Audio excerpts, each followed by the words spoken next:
Hello, ഇന്നൊരു ചെറിയൊരു cooking video ആണ്. കുക്ക് ചെയ്യാൻ പോണതാ ഈ കാണുന്ന സുന്ദരം കോയിനെയാണ്. അപ്പം ഞങ്ങൾ മണിനാഥം നിലക്കാലം സമയക്കണം ഗൈസ്. സംഭവം ചെറിയൊരു വിഷമമുണ്ടെങ്കിലും പക്ഷേ കൊന്ന പാവം തിന്നാ തീരുന്നല്ലേ. അപ്പോൾ പിന്നെ അതൊന്നും നോക്കിയില്ല. സെജി അതിന് താരാട്ടുപാട്ടൊക്കെ പാടിയിട്ടാണ് ഇറക്കാൻ വേണ്ടി പറഞ്ഞേക്കുന്നത്.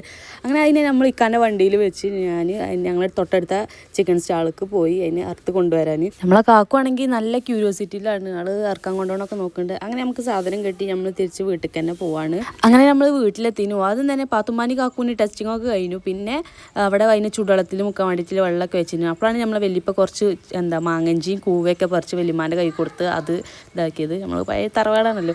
അങ്ങനെ ഇമ്മയും മൂത്തമ്മയും കൂടി അതിൻ്റെ തുവലൊക്കെ കളഞ്ഞതാ. ലാസ്റ്റ് നമ്മളെ മണി ഈ കുളത്തിലായി. നല്ല തടിയൊക്കെ ഉണ്ടായിരുന്നതാണ്. തുവലൊക്കെ പോയപ്പോൾ ഭയങ്കര എല്ല് മാത്രം ഇങ്ങോട്ടായി. പിന്നെ അവസാനമല്ലേ കുറച്ച് ചെറിയ തുവലൊക്കെ ഇങ്ങനെ കത്തിച്ച് കാണ്ട് കരിച്ച് കളയും.